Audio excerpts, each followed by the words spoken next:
আপনি কি কখনো ভেবেছেন মৃত্যুর পর প্রথম 24 ঘন্টায় কি হবে? রাসূল সাল্লাল্লাহু আলাইহি ওয়াসাল্লাম বলেছেন, মুমিনের রূহ বের হয় সহজে, যেমন পানি পাত্র থেকে ঝরে। সহিহ হাদিসে এসেছে, সাদা মুখমণ্ডল বিশিষ্ট ফেরেশতারা মুমিনের কাছে আসে। তার রূহকে আকাশে নিয়ে যাওয়া হয়। প্রত্যেক স্তরে তাকে স্বাগতম জানানো হয়।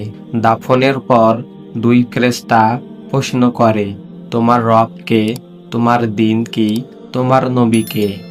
মুমিনের কবর প্রশান্ত করা হয়।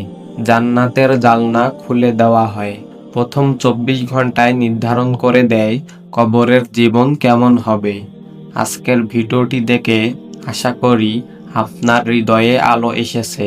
যদি এই ভিডিওটি আপনার জন্য উপকারী মনে হয়, তবে অনুগ্রহ করে আপনার চিন্তা ও অনুভূতি কমেন্টে লিখুন এবং এই শিক্ষা অন্যদেরও পৌঁছাতে শেয়ার করুন। আমাদের চ্যানেলটি সাবস্ক্রাইব করতে ভুলবেন না, যেন ভবিষ্যতের সব সহি ইসলামিক ভিডিও আপনি মিস না করেন। আল্লাহ আপনাদের সবাইকে উত্তম পরিণতি দান করুন। আমিন।